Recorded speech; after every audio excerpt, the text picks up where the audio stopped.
Évangile de Jésus-Christ selon saint Marc 3, 31-35.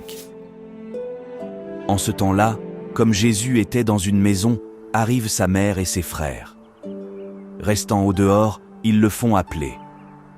Une foule était assise autour de lui, et on lui dit : « Voici que ta mère et tes frères sont là dehors, ils te cherchent. » Mais il leur répond : « Qui est ma mère ?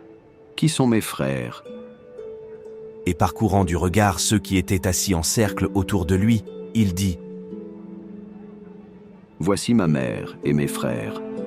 Celui qui fait la volonté de Dieu, celui-là est pour moi un frère, une sœur, une mère. » Acclamons la parole de Dieu.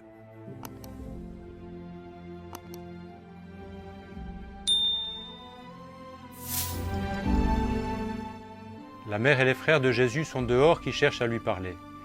Les frères de Jésus, sa parenté proche, ses cousins, ont amené Marie, qui, pour elle, a un rapport purifié avec Jésus-Christ, des liens nouveaux déjà.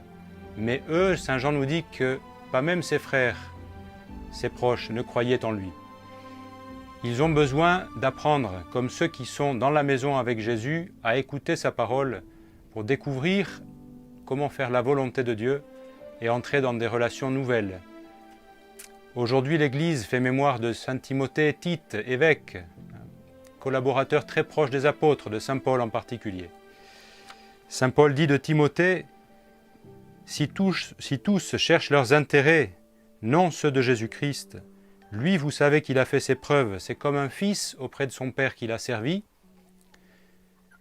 Et de Tite, saint Paul dit qu'il est son véritable enfant en notre foi commune.